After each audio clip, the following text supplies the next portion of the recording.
If you work 20% harder, you'd make it 80% easier. When you're leading something, your job is just to create the space for everyone to be successful. If you are trying to do something and you're committed to doing it right, you have to commit to doing it right all the time. Know who you are, what's your strategy, how hard you're willing to work, and if a door opens just a little bit, over-deliver. Gabby, I am so stoked to have you here. Thank you so much for spending the time to dive into the way you've designed your life and how you've lived an extraordinary way of living. I appreciate you having me here. Like we were talking earlier, I obviously know a ton of people who have worked with you and who know you and have followed your work because it's a lot of the stuff that I'm always interested in. Oh, fun. We're going to go somewhere then. Okay. Yeah, let's go. Okay, so you've done a lot at a really high level. And this isn't like a flash in the pan, one hit wonder, two hit wonder. Like you've been really consistent. You've got a full family, full business. You've competed at the highest level. So the basic question that I have is like, how are you doing it all?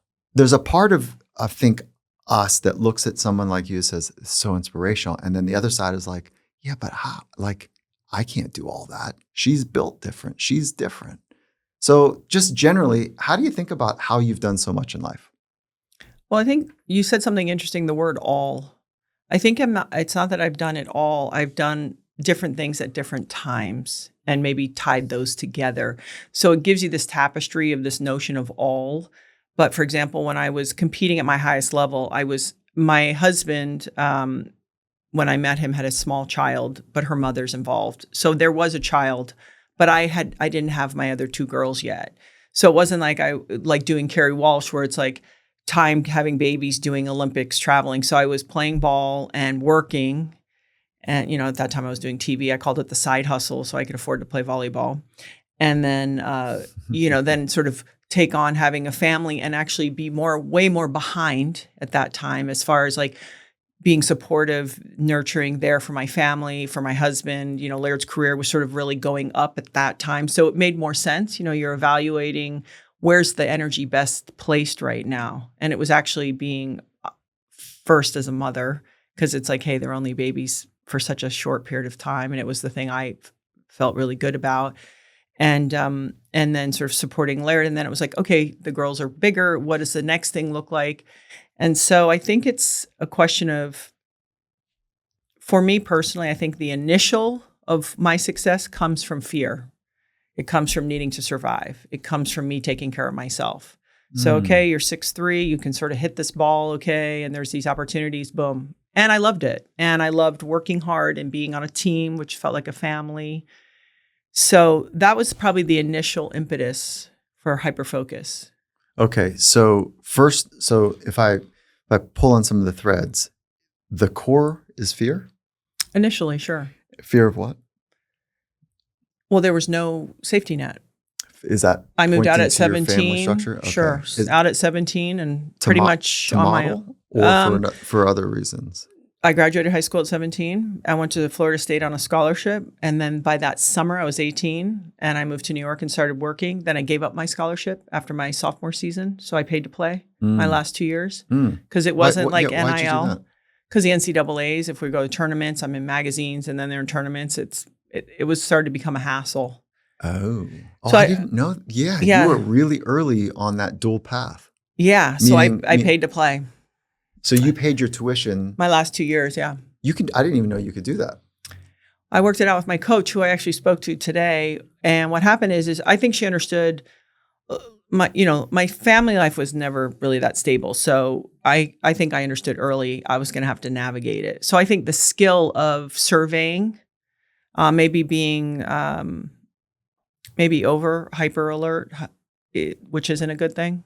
So if we agree that no one's getting through this world without trauma, right? Like we're all going to face trauma, micro trauma, big trauma. Sure. Did you have trauma early? Yeah, and I have a theory about this actually. Now that I'm a little older and I've sort of gotten really reflective of it. When I was my parents, they weren't together very long, and so my mother. This is kind of strange. She trained dolphins in a circus. And she wasn't with my dad, and she was in Mexico City. I got whooping cough. I ended up living, I'm jumping, but with a family, neighborhood friends of hers. She's from New York for 5 years without my parents. So I lived with this couple. What age were you? 2 to 7. So then I moved back in with my mom at 7. And granted, this is just information. She sort of not particularly on it, let's just say. So I was bounced around quite a bit. Was it mental health, drugs? I think it felt like a mental component. It just felt like somebody who also held a lot of good cards, but just couldn't get to the completion part. Maybe. Yeah. I'm not sure. Did she have you young? She did. Yeah, probably in her early 20s. But it's also just a certain kind of emotionality, kind of a freedom, sort of like, oh, I got to pick up at school. That was sort of like 3 hours ago, kind of that kind of stuff. So really early, I think I always had backup plans because I wasn't relying on somebody remembering me or, making sure I was good. Wait, hold on. That's a massive unlock. Right, the backup plans, because you were playing high level ball and you had a backup plan of modeling. And then when you were playing beach, you had a backup plan of a family. I don't know if that's really a backup plan, but so you were constantly probably managing 2 things on a regular basis. Or just keeping aware. Aware of what?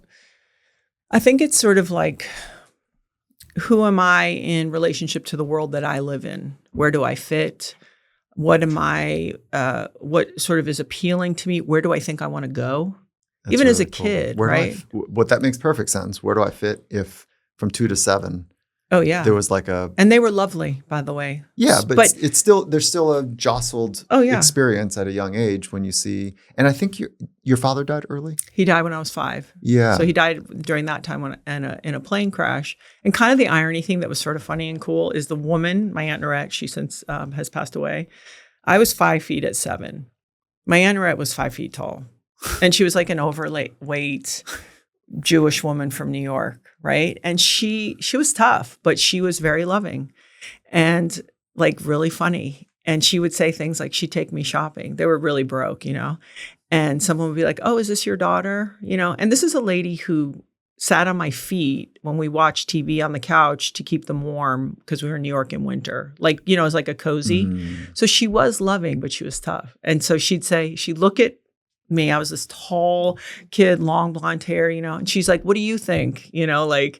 So I think we never brushed anything under. So that made that kind of easy. Like, hey, this is different and it's okay. Nobody's hiding or dancing or doing any of that. So part of an early experience is that you confronted the truth.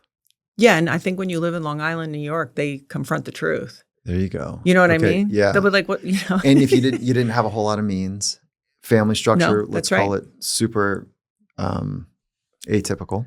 Yeah. And then, did you say your family is Jewish or just your aunt? No, just my Aunt Norette. Okay. No, not not at all. Yeah. My mother comes from a Catholic and my father's West Indian, so more, I would say, Christian. Yeah. Okay.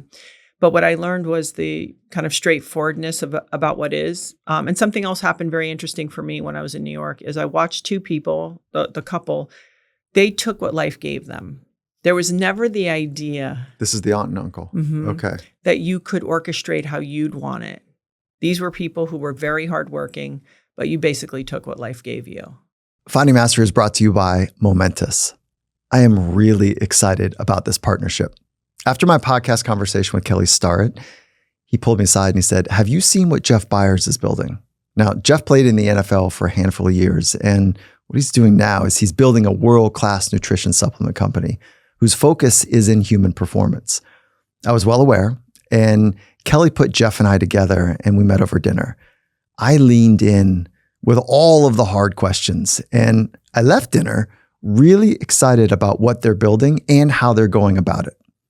Since then, Momentous has earned my trust, flat out. They are walking the walk. They're holding themselves to the highest standards. They're dedicated to working with top experts in the field. They're really doing something nice here. They are committed to sourcing and using only the highest quality ingredients.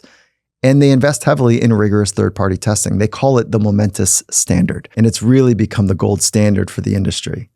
That's why they are also trusted by some of the most demanding, high-performing organizations in the world, especially in sport. Here's the products I'm using. Complete Sleep Bundle, for the obvious reasons. Collagen Shot, my wife loves this product. Ashwagandha for cognitive support. And I really like their creatine amino stack. It's great. It mixes really well. They got the right ingredients in there. They've done a really nice job there as well. They've got a ton of incredible supplements and formulas to choose from based on your unique needs. So if you're like me and you want to support your brain and body with supplements made and used by the best, just head to livemomentous.com/finding mastery or use the code finding mastery for 20% off all of my favorite products. Knowing you from a distance as a public figure, I don't see that that's your philosophy in life. Right. Yeah. And so I remember sitting and looking, and I have a daughter who's similar in a different way. And so I understand her, where I think we see things about ourselves or our life, or we get a whisper when we're younger. And I remember even with my mom, she made certain things very difficult. And I thought, if you work 20% harder, you'd make it 80% easier. And you had that insight when? Very early, 7, 8 years old. Very, very early. Like, oh, I'm not going to do it this way. I'm going to make this easy. So you were tall. Mm-hmm. Were you pretty? I was weird looking, but maybe from the outside, but nobody was running around going, you're so pretty. Because, I was 6 feet at 12 and you're sort of awkward. And so you didn't grow up with lots of attention because of the way you looked? I did get a lot of attention. You did? Yeah. Okay, so, but it wasn't typical, like, oh my God, you're so beautiful. Only adults said that, which doesn't matter. Because kids, your peers are just like, torturing you for being tall. And I will throw in another thing that just occurred to me is my mother is very tall, 6'2.5" probably less now. You're 6'3"? 3, yeah. Mm-hmm. My mom was also very, very beautiful. So the other lesson that came when I was young is probably not the only currency. Beauty is not the currency. No, I learned that also very early. Yeah, it is a currency, but it's not. No, it's not the currency, right? Well, and so I watched it's a depreciating asset in most worlds. Not all. Really? In the West, it certainly is. Oh yeah, I know. And so I think I would study and think, okay, well, because I was interested in sort of stability, maybe, and so I put it. Yeah, for sure. I put an explanation. Yeah. I was interested in stability. Tried to let that go. Yeah. But watching these kinds of obstacles that the adults in my life had, I thought, okay, could I avoid that maybe when I get older? Right. That sounds super healthy. And it also makes sense of how you, like as a cheap kind of throwaway statement, you push the edges. Like you and your husband push on the edges physiologically, psychologically, emotionally. And that's a way to create deeper adaptation so that you can be more at home with yourself, more stable, if you will. And your approach is to push right to the edge over and over and over again. So that it makes sense why you would be world leading in that narrative and that life approach based on early experiences, which is rad. I often ask young talents, when somebody who's tall, let's say, and athletic, or somebody who's a model that's really pretty or handsome, at what age did you notice adults treated you differently because of something you were doing or a way that you looked? Do you remember that first sense? I mean, certainly by the time I was 10 or 11 years old, because of my size and I was unusual looking. What does that mean? Unusual looking? It's like you're not a standard. I had dark skin and kind of really blonde hair and where am I from? I grew up, and then I moved to the Caribbean, which actually my father's from Trinidad. So then you tanned really well. Yeah. And so it was sort of like, where are you from? And then you just have a different kind of way, because once you grow up on an island, you're not maybe exactly, your mentality isn't exactly the same. It's one of the things that links Laird and I deeply. Right. You're both island. Correct. Mm-hmm. So, I didn't know that. I thought you grew up here in the mainland. Yeah. So I'm so grateful for that experience. And so I think probably 11 or 12. And then certainly I was moved to Florida my junior year. So I was 15. And that's when I got really involved with volleyball and basketball, actually. So I dibble-dabbled in volleyball a little in the Caribbean.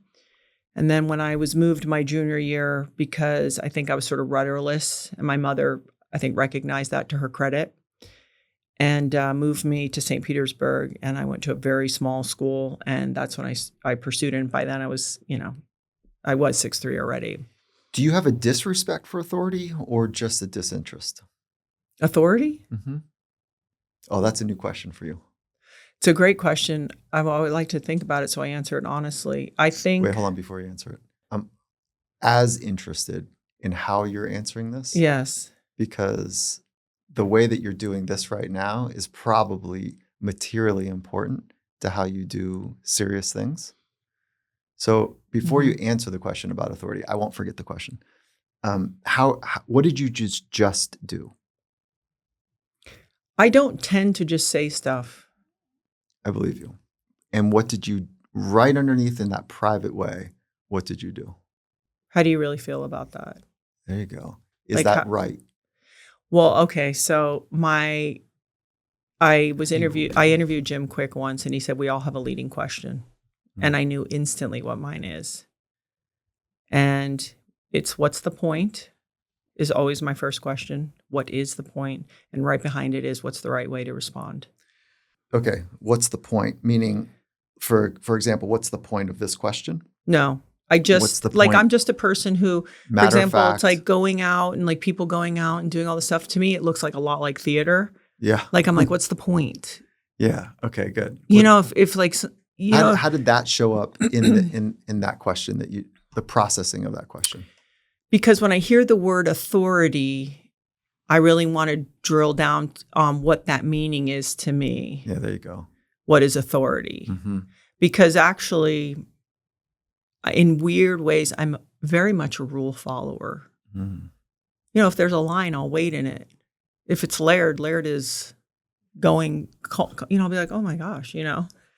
This is. I'm laughing because this is my wife and me. Yeah. And it's also male and female. Don't Yeah. kid yourself. A little injection of testosterone and you're just like raw in there, you know. I get it. I see it. Okay. So I see that. But then there's another part of me that, but then I've had great coaches. So when you say authority, right? Mm-hmm. So I mentioned I talked to my coach, Cecile Renaud, today. I go through a wall for Cecile because once I understood she was prepared, I respected her, I trusted her, I would question very little. So it's more of an earning thing with me. I'm not just going to adhere to you because you have a uniform or someone tells me. Right. It's So trust is earned versus trust is given. that's a great. Yeah. I don't think it's for you. It's earned. but I'm not walking around suspicious. I'm No. always going to give everybody the benefit of the doubt, but I'm not set up in a way where I'm guarding anything. I'm not guarding. And that is a I want to go a level deeper than psychological when I'm asking this. That is a philosophical position in life that you're not protecting anything. No. Right. And so not protecting your ego, not protecting your identity, same thing, not protecting the welfare of your kids. Well, I think I'm always gonna. Yeah. But I don't know that I walk around very ultra fearful because I also know that any longer. Well, when they're babies. No. Your first model was fear. Yes. Well, I've had to really look at that and go, Right. That's a great, maybe initiator, but can you look at reality and it be like playing by the wrong rules in the wrong game? I'm like, you're in a new situation. You can't play with that old software. You have to figure this out and get the idea of the gift of the opportunity of the fun and enjoyment of creativity, of expression versus I got to pull it. That worked for a while, but that would be short-sighted of me not to then try to take on a new why or whys. Yeah. And sort of think, not everybody gets to kind of do what they want. So how do you want to really do this? What does that look like? And not have that other stuff, because sometimes that puts you in places that you don't really even want to be. When you think of a successful life, Mm-hmm. it's kind of a simple question, but really hard to answer. And I was going to ask that question, or what does it mean to be a successful adult, not human? Because I think what we're talking about here is the world props you up, or at least I would, as having a successful life on paper. And then this is why I wanted to meet you, because for that reason, like, what does it really feel like? Because you could say, no, I'm still scared. I'm actually I don't know joy and happiness yet. I'm still working at it. So, but if you answer the questions like, which one are you more attracted to? What does it mean to be a successful adult, or what does it mean to have a successful life? I think for me, it's all of the things I get to do. And when I say that, within that, there's the grind, of course, Yeah. right? Yeah, of course. Yeah. Of a relationship, of a business, good days, bad days, parenting. It's all, this stuff is work. Yeah. But I always say when I wake up, if I'm mostly working on solving the problems that I want to be solving, that feels pretty good. That's and cool. Yeah. The external, that's really like cool. Laird feels like a reflection of inside who I want to be with. The relationship I have with my children most days feels like the one I've been hoping to have. The work that I do, the things I get to show up for and talk about how I spend my time. These are things that feel, for the most part, like a pretty good reflection of me, who I feel to be inside. It's never been about attention or money. Those things represent freedom. Attention brings more options.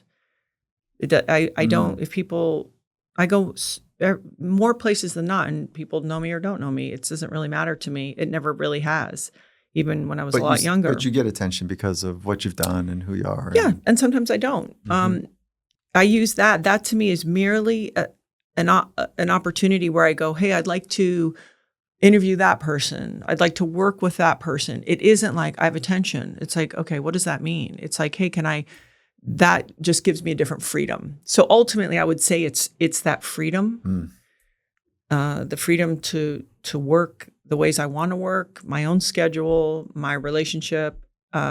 These are the things that really appeal to me. Not more, not accumulating, not stuff. None of that has ever really. Of course, I like a nice environment, but those aren't the drivers for me. Do you remember a time when you had the idea that you wanted freedom? That you had the idea that you wanted to be less consumed by fear, but you were still in it. You're still like navigating an anxiousness or navigating a schedule that wasn't designed properly for the way you wanted to live. Do you remember a time that comes up for any of those? I think when I was younger, because you're kind of paying your dues, the schedule was pretty rigorous to almost to a point. It was sort of right on the line. What age are you talking? Starting at 20, going all the way through to probably close to 30. Okay. I would say was a pretty pinned time because you're trying to make things happen. And this is the athletic time for you. Yeah. And as you know, athletics, what that takes. And so here I was like, not going to spring training and living in New York City, and I would go to a studio and take pictures all day and come home and it would be dark and cold and wash off my makeup and try to go to the gym and train so that I wasn't so out of shape. But then, don't get too big because then you definitely won't fit into any of the clothes for work, which I was already on the line, right? I was already, it was maxed out at 6'3". Right, yeah. Because you were not on the beach. You were not a wafy volleyball player. No. You were always like fit. Like strong fit. Yes. And there's girls smaller than me and there's girls bigger, but you have to, these girls are tough, you have to have your act together. They'll eat your lunch, Especially now. Like, have you seen the game lately? Oh yeah. It's like, it's a different game. It is. I worry it's too specialized, but that's another conversation. Oh, that's interesting. I worry. Are we talking about beach or indoor? All of it. I worry that it's like club and it's all year round and the repetitive motion and what are their bodies going to be like at 25. I mean, there's a series of things. Yeah. And I think, when we all grow up, all of us were all playing all sports. I played softball and basketball my junior and senior year. You strengthen the entire rotator cuff as a small example. Versus, right. Yeah. So that's the only part that worries me. And you play a contact sport, you learn a little different lesson than when there's the net between you and your opponent. It's just different. But listen, it has to be that way. These kids are so talented. But for me, I think that those years, but I understand how to take, I can load up. So how do you speak to the person who says, I want freedom. I want less fear. I know I want that. but my schedule, my job, my this, my that, and they've maybe early adopted the philosophy of I think it was your aunt, your uncle, that you just deal with what life gives you. Yeah. But they've got this tension that says, no, I want it differently now. I hear you, Gabby. Like, yeah, okay, good. Teach me. Like, people are right on the edge of their seat going, okay, how? How do I do that? How do I design a life where I'm more free, less anxious? First I would say is the idea of really knowing yourself. I think what was really great for me is I was never obliged, because really nobody was obliged to me. So what's great about having a family is you get all this love and support, but you kind of have to answer to somebody because you just really care what they think and feel. I didn't. I was like, who do I have to answer to? I don't have to answer to anybody. You will not understand the book I wrote. The subtitle is, so the title is The First Rule of Mastery. Yeah. The subtitle is Stop Worrying About What People Think of You. Yeah. This is not for you. I care about people's feelings. No, but it's not care. This is like worrying. Yeah, I don't care. Yeah. No, you don't worry. I don't worry about it. Yeah, right. Because I can't control it. That's the punchline of the whole book. Yeah. So this is great, because I wish I would have talked to you earlier in the writing form, because how you're not a narcissist. Well, are you a narcissist? No. Have you been diagnosed? I have not, but no. Okay. I haven't. Are you a sociopath? No. I don't think so. Yeah. I might become one after 3 daughters, but Yeah, right. my brain might break my brain. Yeah. I mean, there's enough narcissism in elite sport that you've got to think some kind of weird way about yourself to think you can do something that special. So there's NPD, narcissistic personality disorder, and a little bit of like just over the edge of confidence and like, I'm pretty special. I can do something. You didn't have that either? I didn't. Yeah. So I didn't have that. I always sort of feel very blue collar. So it's like, here's the job. Do it and do it good. Yeah. So And you were not like spoon-fed. No, or not silver spoon. You're not you weren't expected to change a community. No. Right. Or be successful. Mm-mm. So you were like an underdog. Not even. I even an never underdog. felt like an underdog. Again, this maybe goes back to island living, where you just are. And nobody around me was hyper successful. There was a couple people, but nothing really. So the idea was like, you're just going to live. You're going to build a life. But I do remember very early thinking, yes, and where I can make it easy for myself. And I was always very orderly, clean as a kid, kind of trying to control my environment. Right. Because everything else was out of control. Totally. Yeah. So I always had that innately, sort of very And if you could just young. work 20% harder, it'd be 80% better. Yeah. So that's where you pick up the grind. Yep. Okay. And early and even today, I always really appreciate the opportunity. It's deep because it might infringe any of them. It might almost infringe on, I don't want to say not feeling like you're worthy, because I do feel worthy, but it's that weird line, because some of the realities I get to live in now and I've lived in for 30 years are really exaggerated. And it's so clear to me how fortunate that I am. And it's not a performative gratitude. No. It's an earnest, like you feel it. It's not intellectual. It's more embodied when you think about how grateful. It's probably both. But both. It's not me going, I should feel grateful. Right. But I'm less emotional and probably more analytical, but I feel it so much. Like when something happens, like we just did an appearance, we put on an event for this company and whatever. And it was very little work because we've worked for 30 years to make it very little, right? It's easy at this point, but it's been years of doing these things. And, they pay you very handsomely. Is this XPT? This is outside of something that Laird and I do together, but it's, versions of this. And I never think, oh, I'm so clear. Because I guess maybe I think about my aunt and Uncle Joe and like they worked their asses off and barely got paid. I'm not a person who I guess I'm so clear on that. And I don't lose the plot. It doesn't mean I don't, when we're negotiating business things, don't understand the value of things and what things should cost or what rates should be. Right. Yeah. So I'm not saying, no, whatever you want to give me. I don't want to, paint a false picture, but I never forget. Forget like, what? Hey, this is you're really fortunate. Chicken and egg. Were you grateful before you had some sense of freedom, both psychological, financial, Yeah. and time? I did. You gratitude came first? I think when I was 15, I remember feeling like I got put in this bubble. Like Is it I moved in Florida in high school? And I had a boyfriend and his family. They were really nice to me. They took me to church. I had coaches. They kind of got there. And I remember feeling like, and I've talked about this before. I think we're told, hey, you should have a mom and a dad and it should go like this. And what I learned really 2.5 early. kids, golden retriever. Yeah. And then they'll be, you'll do Christmas and all these things. Mhm. And what I learned is I didn't get that, but I got a lot of other things. And I had a lot of adults always, like my aunt and Uncle Joe, who stepped in.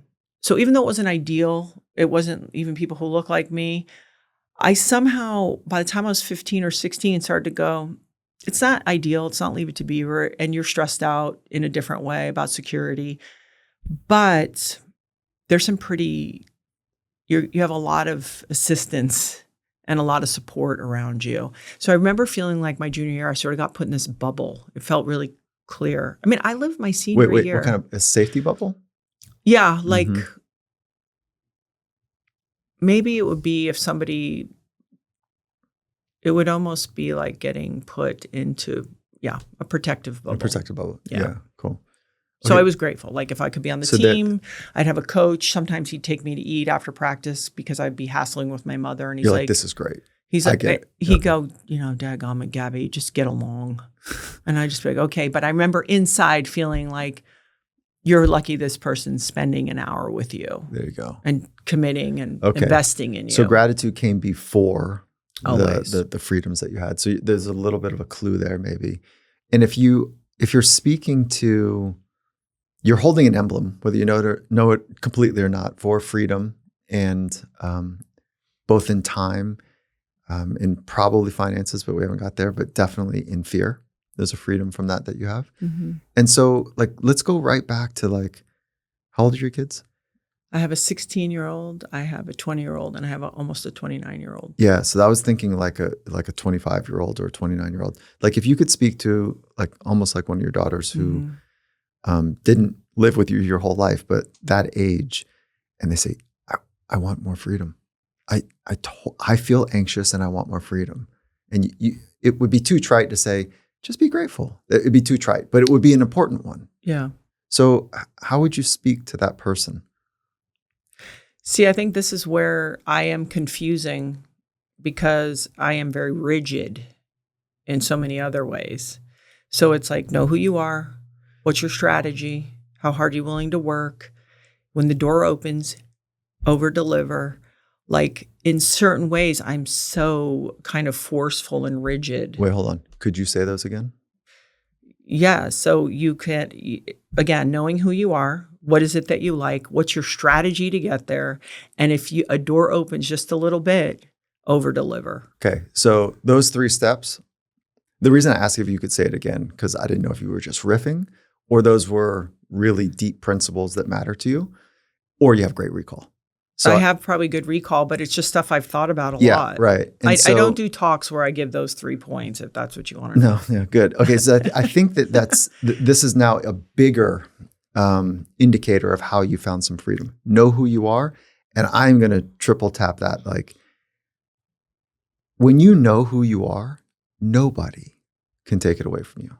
When you really know who you are, when you know your purpose and you know who you are, you're a force to be reckoned with. Mm-hmm. And then when you have a tribe, when you have a community of people Yeah. who really know each other, who want to support each other's purpose, it's a force that is like incredible. Yeah. And so the person listening right now can do that work.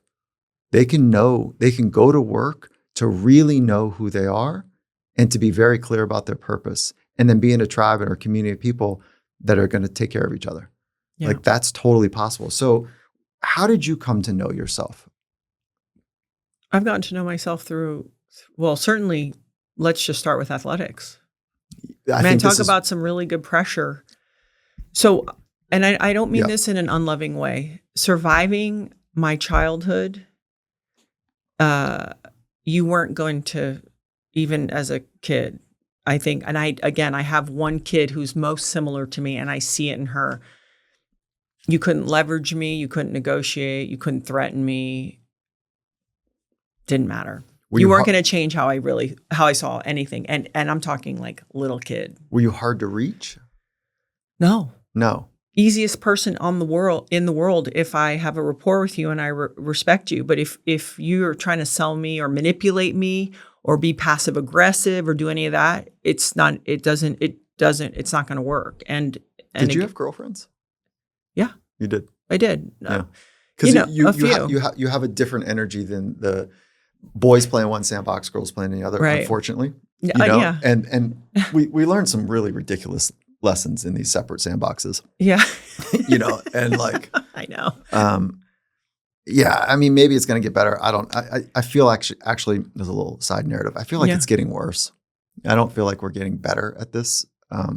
We talk about it, like diversity of ideas and thoughts and people, but I just don't. Yeah. I'm seeing a division, and I'm nervous about that. It feels like an unzippering that could be pretty. Like you've been in hyperbaric chambers. Oh yeah. Yeah, and so when you open it too early, pop, right? Yeah, right. Yeah. And so it feels like that's what. Anyways, that's a side narrative, but like because of your clarity and that force that you have, and maybe I'll use this word, an intolerance again for niceties, for passive aggressive manipulation, for going along with the flow when it doesn't make sense. What's the point? Mm-hmm. Back to your, like that would be maybe harder to play in one sandbox than the other. And so I'm just wondering what it was like from a gender relation as you were growing up. I always was a guy's girl and a girl's girl because with women, I just take on the male energy.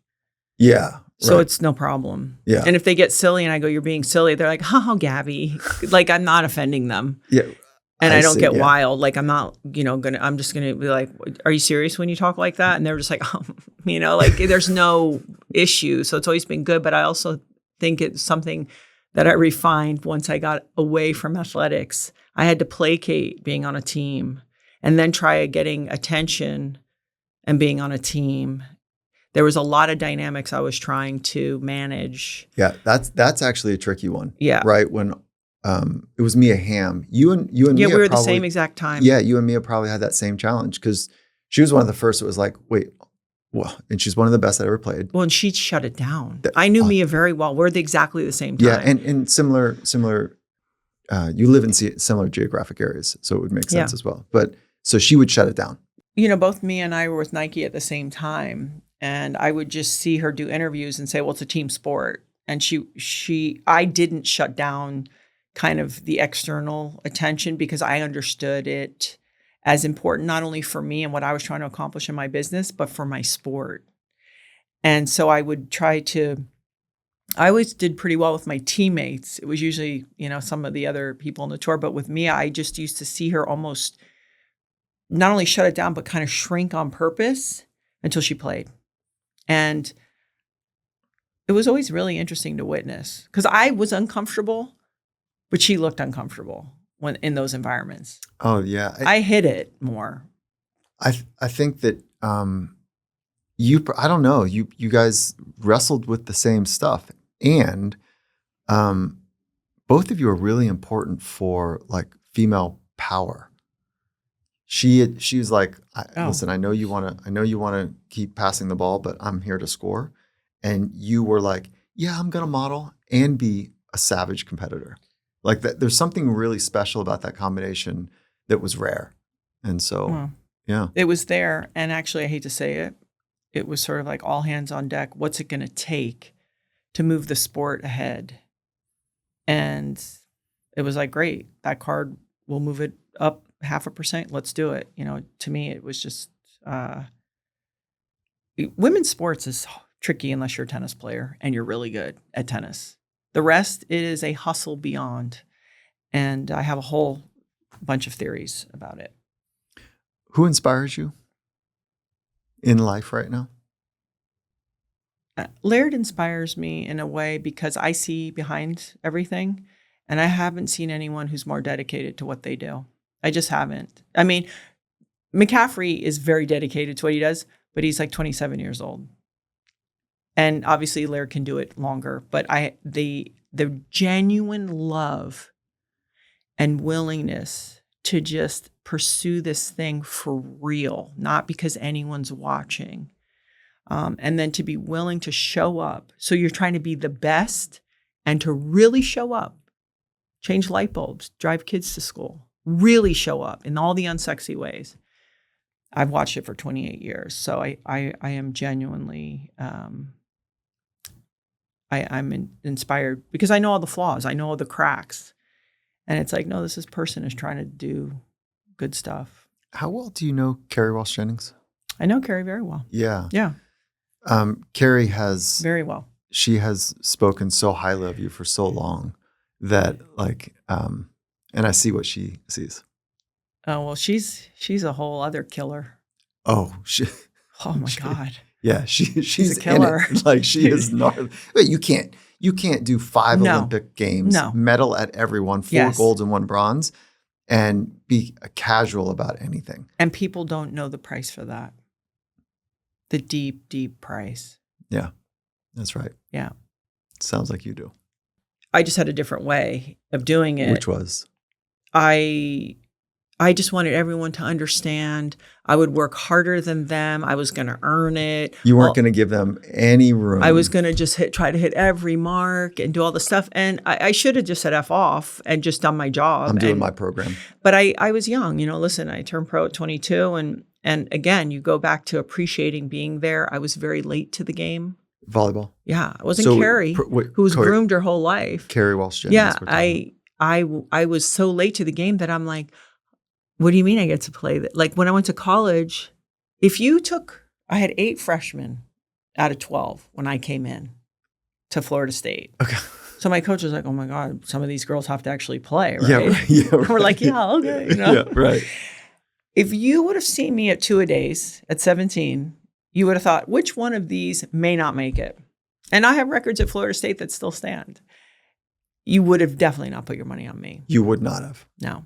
I was so green and like, okay. Were you an outside hitter? No, middle. You were middle. Yeah, but I'm a true middle. But I'm a true middle. Yeah. That's the only thing. I'm a real middle. You've got a lateral? Yeah, I'm just a real middle. Like everything about me is perfect for being a middle. So it was the right fit. But the point is I was always like, oh, maybe no one will know that I barely know what the hell's going on. I'm just going to listen, be intuitive, and work super hard. Mm. And so I was really trying to stay out of the way. And I remember I came to California and I got drafted. I played doubles. I was a practice dummy for Holly McPeak and a couple others because I knew them here and there. A legend. And then the fours came out. I got drafted right away. Mm. Let me tell you, very good game for an indoor player to transition to beach. The fours. Excelled right away. Yeah. At one point, I think I was offensive player of the year 3 years in a row. You were just by the net the whole time. Yeah, and I listen. You say, hey, Gabby, try to do that. And I'd be like, okay. I really would try. And I love the game. And I love being on a team. And I loved all of it. When you think about different forms of intelligence, we've got physical intelligence. Mm-hmm. We've got emotional intelligence. We've got intellectual intelligence, social intelligence. There's many forms, right? So it's not just the one form. Oh. Do you feel like you have a physical intelligence? Like your body makes sense to you? Yeah.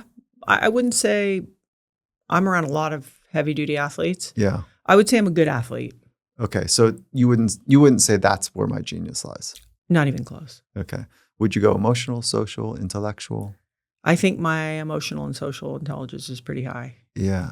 Okay. And I can read stuff pretty well. I can feel people and see them. And that probably came from being hypervigilant. As a kid. A survival tactic. Yeah. How do you do it? Like, how do you sense if someone is full of it or safe or honest and curious versus like bombastic? And like, what happens inside of you to be able to navigate that? This goes back to having no expectation around myself, to not covering myself with niceties or formalities or being told you should be nice or be a certain way. So I'm guided ultimately by my internal compass. So that feels good. I'm going to move towards that. That doesn't feel good. There you go. And then remember, I met Laird at 25 years old. Mm. So I now have a partner that not only is that way, encourages me and supports me for trusting that. So that didn't get beat out of me in my adulthood. It got actually only reinforced. that the way someone's eyes are moving, the vibration off of them. Does it feel good? Doesn't it feel good? Yeah. And it's sometimes it's just as simple as that. Doesn't mean I have to attach a bunch of meaning to it or try to figure out what it is that I don't like about them. I just have to understand, is this good or not? And sort of really, and I really encourage my daughters, and they're all very much like that. Yeah. So you're an instrument for information. You're not judging, critiquing. You're just No, because that kills you, because your filter. That's right. That's the other thing. I don't want to put my filter. It's like if I have a friend talking to me about a situation, I don't want to put my filter on. I want to hear them and just hold space and maybe bring up ideas that will help them navigate whatever it is they're trying to figure out. It's a really cool moment in my relationship with my wife. We've been together since we were 25 as well, and or we got married at 25. We were dating much younger, and there's a point in our relationship where she said, I was like, "Hey, you want to go out with these people?" And like our friends or whatever. Mm-hmm. And at one point, she's like, Mike, you can go. I just don't like it. Mm-hmm. I go, what happened? She goes, I don't know. I'm just in a place now where I don't like how I feel. I feel like I'm constantly on guard, kind of getting looked at sideways. And, and it was really hard. Well, what do I do now? Because I want to hang with my wife. Yeah. She doesn't feel great with it. Is it them? Is it her? How do I navigate that? And the greatest thing I've done is just be like, okay, well, let's just go hang out. Yeah. And the tension part was no, let me fix that.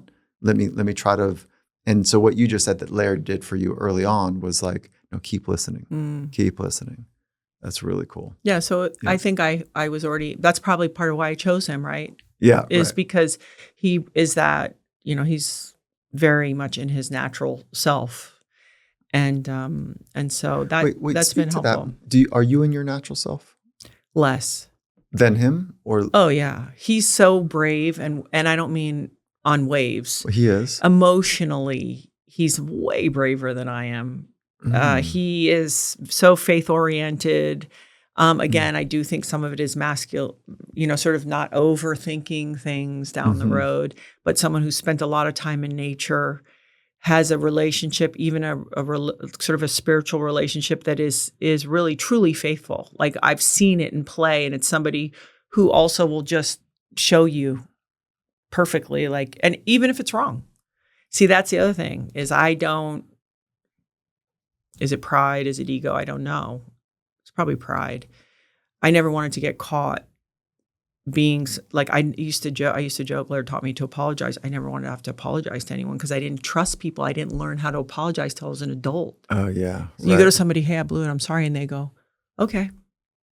I couldn't do that with the people around me. They weren't safe. Oh, right. Because they use it against you? They just were kooks. So I was like, I'm not apologizing to you, even if I am wrong, right? Yeah, you're a kook. But if somebody's that you respect and admire, and you learn how so quickly to just say, I didn't mean to say it that way, or I'm sorry, or I said I was, didn't give you the right information, whatever. Yeah. But Laird is the one who taught me how to apologize. So he's just kind of here open. And, so sometimes I see him and I go, I feel protective of him.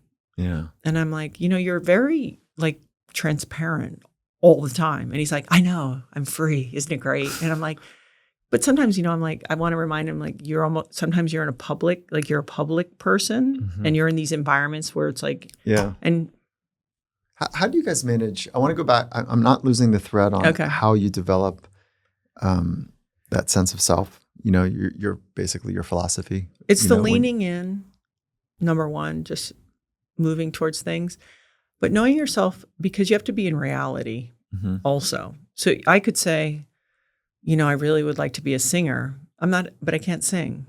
So the other part of that strategy, if someone's listening and they say, hey, yes, I have this other calling. Well, what is it? Is it that you hate what you're doing, or is there something else you want to do? And something interesting I heard Neil Strauss, who's our author, told me is that if you really think there's something you want to pursue for real, because sometimes it's doing for the sake of doing, not worrying about the outcome, right? Yeah. So it's parallel path. What does that look like? Invest some time, see if you can get that thing rolling. And if that train starts moving, great, then you can go from one to the next. But I think a lot of people give lip service to, yes, I want to do this other thing. And they're not actually willing to do what it takes. So that you're speaking that not willing to do what it takes. That's like the current generation that I'm concerned about. Oh yeah. The way that I've approached my life is that I got this really early image of, he was a very successful entrepreneur. And he said, Mike, you want to do a lot in life. And I said, I do. And he said, all right, I'm going to encourage you to ride a lot of horses. He said, you're going to ride one at a time. You have one ass, ride one at a time, but keep your hands on this kind of pack of horses. You're going to realize that one of them is a stallion. Okay. Some of them are going to be donkeys. You didn't pick the right one. But just keep feeling. There's a lot of things that you want to do. No, those are your horses. And then the ones that really start getting some natural momentum and you pick this stable of horses, like ride that one a little bit. You don't let go of the other ones. You might really like the donkey, but it's not going to take you really far. Yeah. But like, you don't have to let go of it. But, so that image, which one is the wild Mustang? Yeah. Like really, I love horses. I grew up on a farm with some horses, and some ponies. So like it really stuck with, it seems like that's something that you've done, is that there's lots of things that you have your hands into. Mm-hmm. And so let's list them right now. There's Laird Superfood. Which is the business. Which is a coffee creamer business that we took public actually in 20. And that started. Congrats. Yeah. CPG products maybe should stay private, but that's for another day, I guess. Technology products should go public. Oh, got it. Consumable goods is. Oh, this was a tough. Well, no, it's great, but it's another education. We went through the whole thing. We did a road show. We did a traditional IPO. Again, when with Laird and I. Yeah. Our neighbors are, when we moved in Malibu, one's a lawyer, they probably go like, who are these two people moving in next door? You know, like we're like, Why do they have a big pool and lots of weights and people screaming on the weekends? I mean, so I think both Laird and I are like, oh, this is kind of an interesting, when are we going to do an IPO? So, okay. So we have Laird Superfood, which I love this business. I really like the turmeric creamer. You do? Yeah. Nice job on that. Thank you. Yeah. I was telling one of your colleagues that I use it in warm water. I don't mix it with coffee or tea. I just use it. So you have like almost like a golden milk. That's it. Yeah, for sure. I really like it. Yeah. I like really nice job on it. Yeah, it's great. And we try to we've got some very specific guardrails. So ingredients is number one, and that makes it even tougher. And that's the thing I want to remind people. If you are trying to do something and you're committed to doing it right, you have to commit to doing it right all the time. And it is a really interesting thing when you look at yourself pondering, for example, like we don't use natural flavors. There would have been a few instances along the way that it would have just made things a lot easier and quicker. And it's always fun to jump out and watch yourself, even think about it. Like, oh, well, would it be that big of a deal? It's the tension. Like I have the same tension. Like we're trying to scale some products that we have, but we got to keep the soul and the sustenance and to do it with speed. Like it's really hard to do. And if you're principle based and you're really clear, we are not sacrificing the soul and substance. Yeah. It might take us longer. We might not be able to scale the way we want to. Right. And so there's like we built an online course on how to work from the inside out and trade your mind. But we're very clear, like, look, there's some compromises we had to make. This will get you 75% of the way there, but there's a whole bunch of other work that's going to be needed to supplement it. And so as long as we know that we can't boil the ocean, I feel okay about it. That's different than a consumer product. But it isn't in a way, because we're just doing what we're doing, right? And you sort of go, hey, for years we didn't have a vanilla creamer because the harvests were bad. So the cost of real vanilla was too expensive from Madagascar. So we couldn't, it's the number one flavor. And if you don't use natural flavors, it doesn't punch in the back of your palate the way everything does in our grocery store. Mm-hmm. So I think when you also ask me about success, this to me is tied into success. When Laird and let me tell you, it's not always easy to work with your partner, but when we look at each other, we have a deep respect for one another. That's awesome. Because we know we're not cutting corners. Mm-hmm. Individually and then collectively. That's great. Yeah. And so I think that is more successful to me than like, hey, there was another 100 million in sales or whatever. So I think it's also like a weird kind of self-control you have to have. and know where your chinks are. This is a big one for me about people who are wanting to go off and do something different. You know, the powers that be in the world, right? There's always these forces. Is it, is it good? Is it bad? Is it dark? Is it light? Is it, evil? Is it whatever? I think we all have these little spaces, gaps. So it could be greed. It could be, for me, it could be wanting security. Other people could be control, power, sex, lust, food, whatever it is. Mm-hmm. I think the other part of this for me is I think I have tried, and I understood this very young too, at 15. You will get taken down by the thing that you're willing to do anything for. And so be careful with that. That's cool. And so when fear or control would kind of come in, I'm like, you can't make decisions from that place. You can honor that you're feeling that way. But I think it's also important for people or approval or people going, oh, that's amazing, attention, whatever. So I think that's another thing that has really been important as I try to navigate things. I love that you're speaking to that because I so recognize early on, like I look back, why did I grind so hard at like this thing that I'm doing? Mm-hmm. Why did I push that hard? And I needed to use that vehicle to be seen. So success was competence at one stage, just that I really knew some stuff. I'm talking about like sports psychology in particular, and I almost lost everything for it. Why do you say that? Because I sacrificed my relationship with my wife. And so 7 years in to our marriage, and this is the love of my life, she says, you got to go. I can't be me in this relationship anymore. Yeah. We worked it out. Yeah. It was really hard. And been there. Have you? Yeah. You really? Sure. Yeah. Any couple that's been together, I think, more than 15 years. Wait, so I had to move out. Oh, yeah. You guys separated. In 2000, we did this. Yeah, but go ahead. So you moved out. Did you have kids yet? No. So you're 2 years ahead. This was 2002, 2001, okay. 2002. You gotta go through some of this. Come on. How many years into marriage was it? Only 5 years into marriage, 7 years together. Yeah. 7 for us. And so I just over-indexed on work, and it was selfish, like really, really selfish. But don't you think you thought you were doing the work for the two of you and the family? The fact that you know that? Of course. Yeah, like that was the excuse, and that was my narrative. Mm-hmm. And she's like, "Yeah, that's all good, but it's really for you." Well, she knew you better. Yeah. So she's like, "You say that, I appreciate it. I appreciate like how we're living. Yeah, but you're not home. Like, what do you want me to do?" And then when you are home, you're kind of like too heavy. Like you're too serious. So I am pretty intense. But like, so I love that you're just at least introducing that relationships are hard. Knowing yourself is hard. And there's real work to do. How did you guys navigate that space? Well, when you almost break up, and again, Laird is the emotionally, I always say he's the heart of the house. And to be clear, you had kids at this point? No, when we were going to break up? Yeah. No. No, that's why it happened then. I mean, Same with us. I have my stepdaughter, but I had not had the next two yet. And so Laird was the one, because he knew I was scared. Pretty much. I tried to sabotage things because at the end, I was going to feel more comfortable isolated because that's where I had been mostly. And so Isn't that interesting?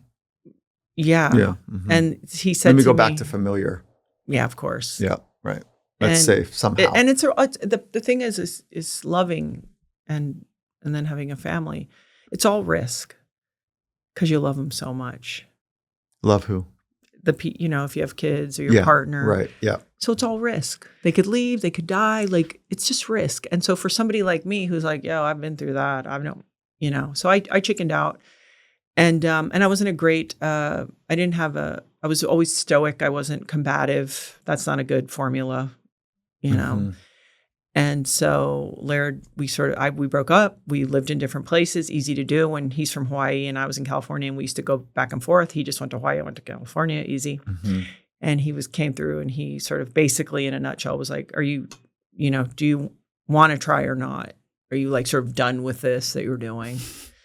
And I remember thinking that it was worth it and that I would be different, that I wouldn't do it the same way. Did you guys have a Rachel and Ross from the Friends type of breakup where, you know, do you know what I mean by that? No. Okay, Rachel and Ross from the Friends? Yeah. Okay. So that they're like, wait, you did what with who? We were on break. No, we were not on break. Oh, well, we were broken up. I mean, Yeah. Laird, he was being the gentleman and said, get divorce papers. Because one thing about Laird, he's not a halfway guy. Yeah. So if we're in, we're Yeah. in. If we're out, then we're out. Yeah, right. So I had filed, he goes, you do it because it, is sort of like honorable or something. And then California, you have to wait a few months. And that's when he said, are you done? Yeah, right. Like, let's be clear. With all of whatever it is that you're, doing. Yeah. And I was like, yeah. And actually we got through another hurdle years later because Laird was battling alcohol. Wine in bed by 8:30, but that he had his own thing. So, we've definitely learned how to dance, but I'd say we're a very harmonious couple because we can't afford not to be.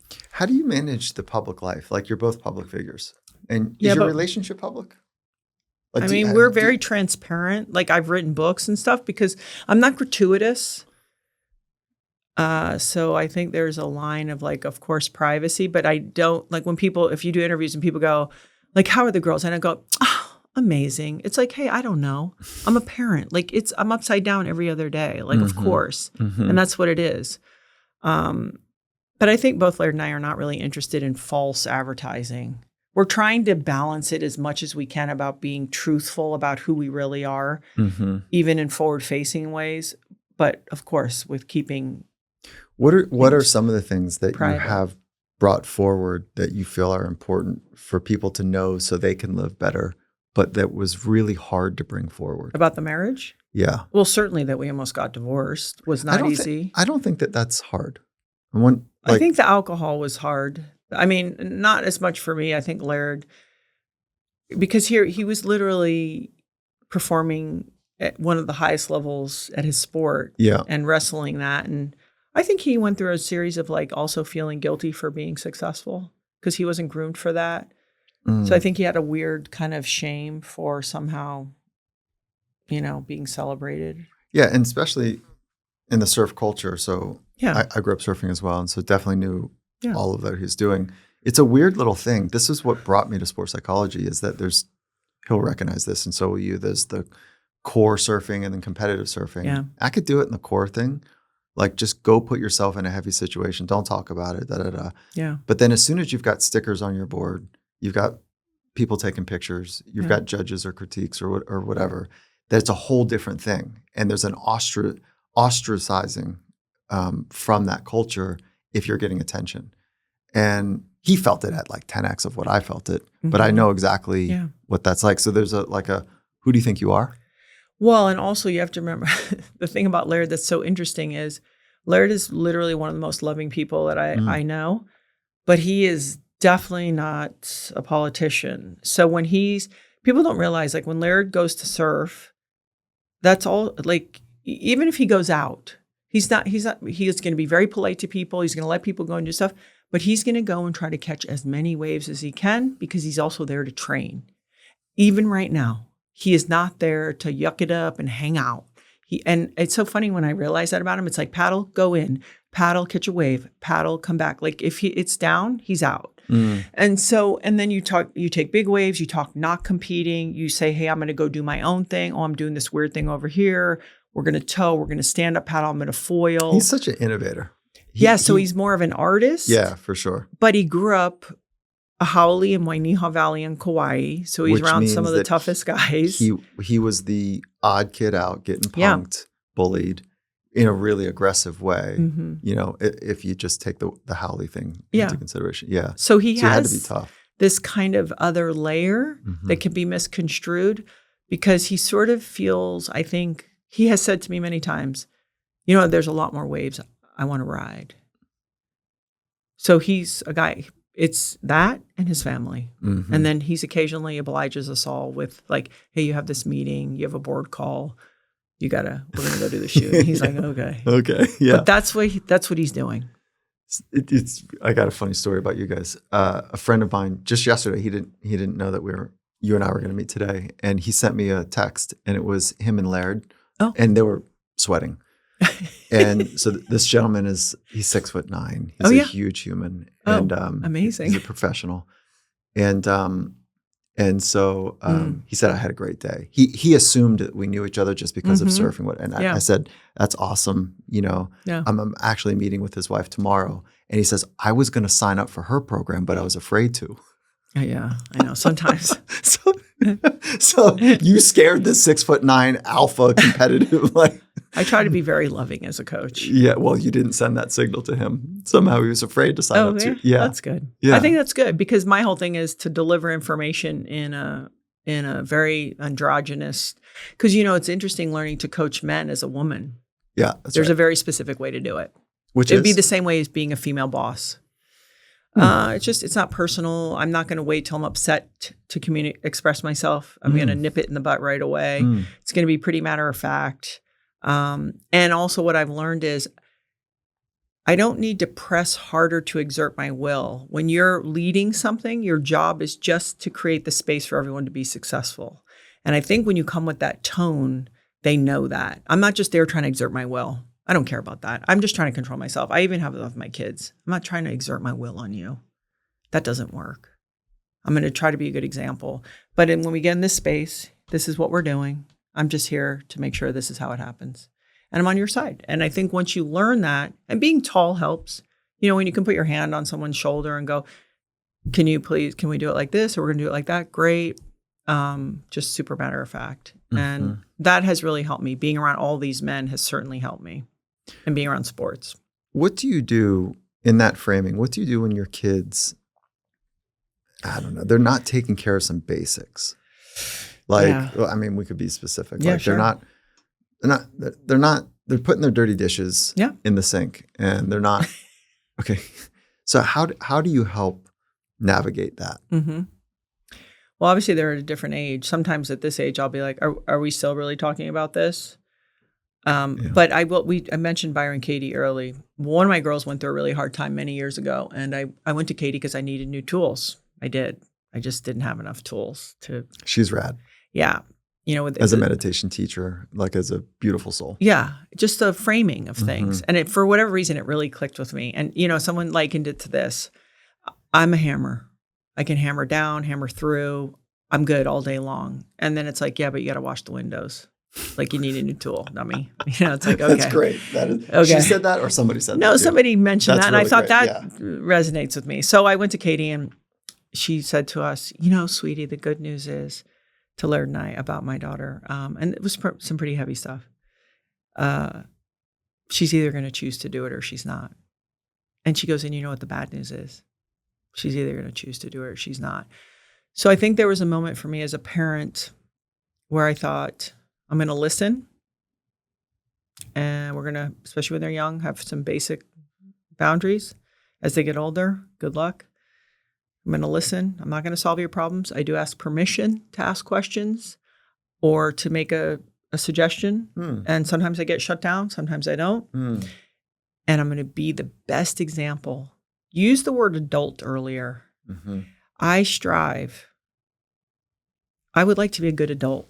And when I say that, not only for my kids to go like, somebody's steering the ship over here. And you know what? She did an okay job. She showed up. And I know that. Like, I show up in all the little ways, not the ways. And then the other thing is because we have a younger generation that there aren't a lot of people acting like good adults. We have, the politicial thing, all that theater that they have on the TV, and that people don't have any discussion. They don't have any, polite discord. They have none of that. We have to all agree or not. And so I thought the other thing I'd like to do is just be a good adult, because that's what we're doing right now. And if we can help usher these next groups in, and so for the dishwasher, if they're younger, it's like, hey, even if they go back upstairs or wherever, it's like, hey, can you do it again? And I used to tell my kids, like, I'll be here all day. Like I take my vitamins. I take my vitamins. I will be here all day. I eat my creamer. Yeah, But one great. thing Katie said to me, Yeah. because I used to be like, she'd say, I'd say, the socks are always on the floor. Katie, all right, the socks. How much are you going to talk about the socks? And she goes, oh, sweetie, you pick up the socks. She goes, you're the one who wants them up. And she goes, then you have the joy of the clean floor. And then your joy resonates through the house. And she goes, So good. She goes, if Good you job, want Katie. to change your environment, change yourself. It's one of the most foundational principles. And I'm like, this is not going to work. We need to force this, right? But I've experimented for the last 7 years with this. And overall, because at the end, I also know how I would respond. Nobody made me do anything.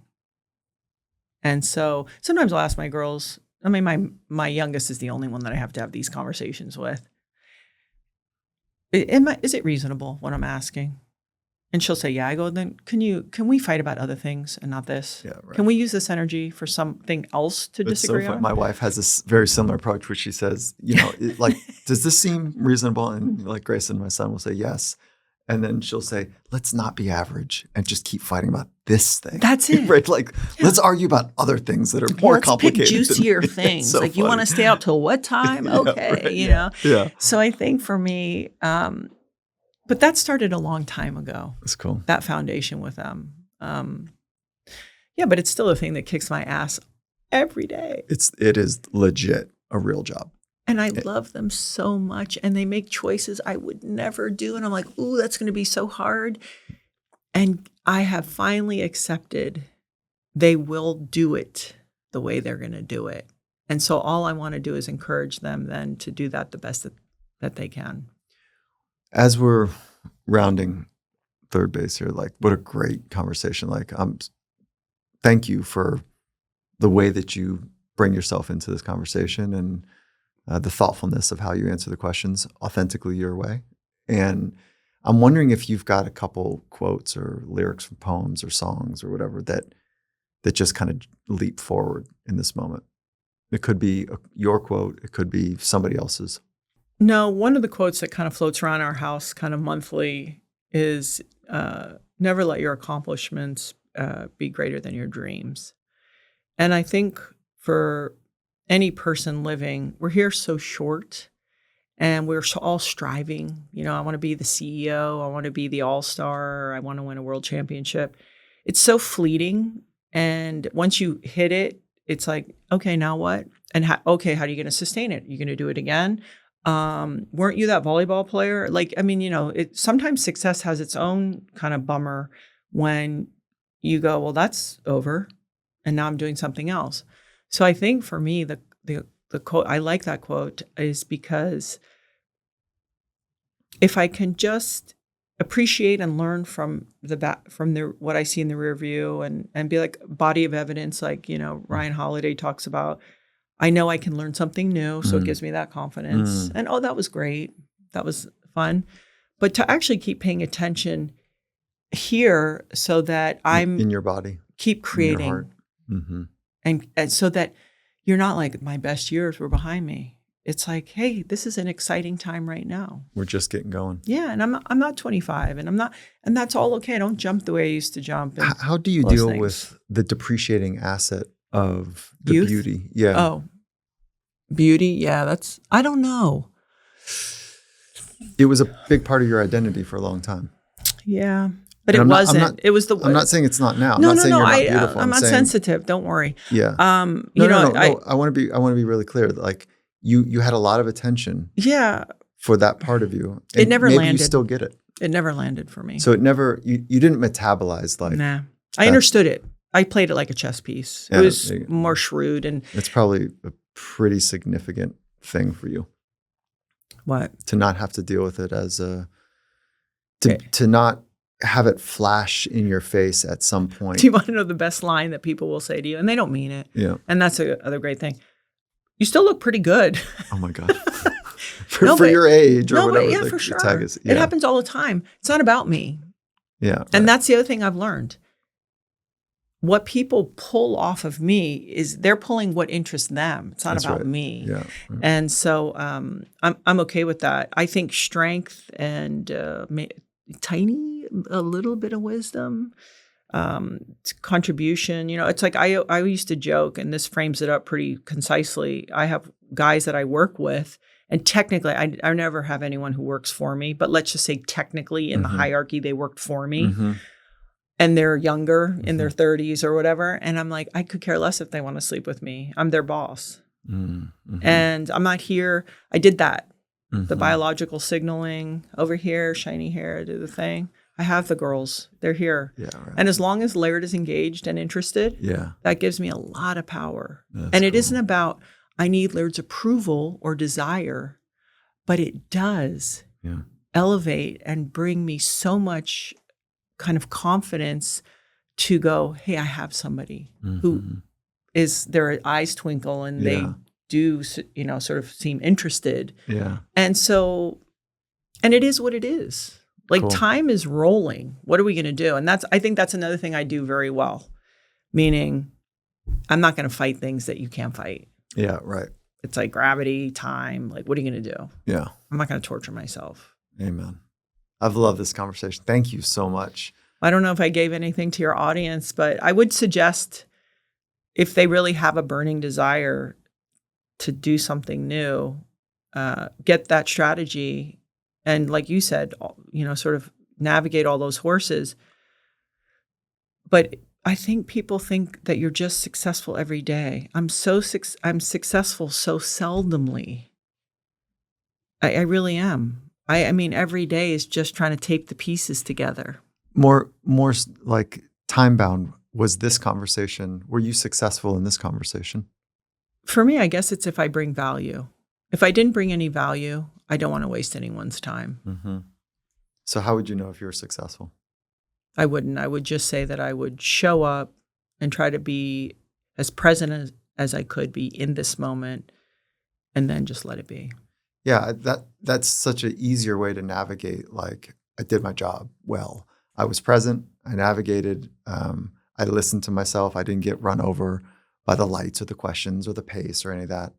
And if you can like make those small little micro adjustments to keep coming back to being you, whatever that means, it feels pretty good. It feels like you did that here.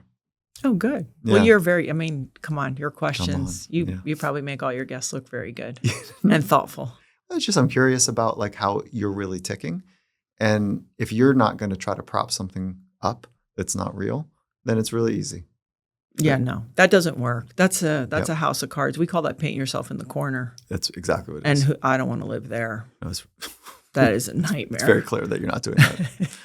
So where can folks find you? Your podcast is awesome. Oh, thank you. It's originally named The Gabby Reece Show. And if people like coffee and creamers, I do really think we have a wonderful product at Laird Superfood, and we have XBT. I will say our pool training and some of the things that we're doing there is good, especially if people are into athletics for a long period of time. Yeah. Because it's really nice for your joints, and it's a way to be ballistic and be dynamic, but not kill yourself. How many of those do you do? Like you do retreats, right? Yeah, we do a few a year, but I have athletes all the time. I had Christian McCaffrey at my house this morning working on some stuff. And, you just see people. And for me, you know what? That's the other thing I would say.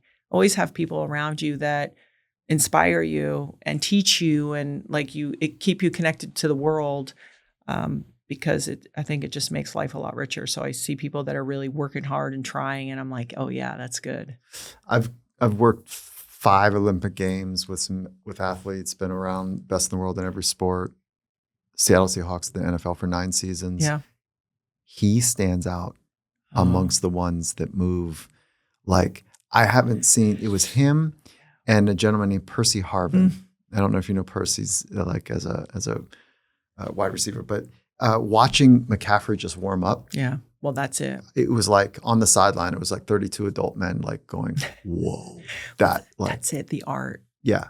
It's poetry. And this is a kid who relentless, right? So this is somebody, and that's why we like it, because we go, it's work. It's just relentless pursuit. That's hurt. Fix that. Do that. People don't also realize, NFL guys they're dealing with performing at the highest level, and they are hurt all the time. Yeah. And so, it's just inspiring to see people who go, that's not working. Let me do something new, and just grinding. He is that. Yeah.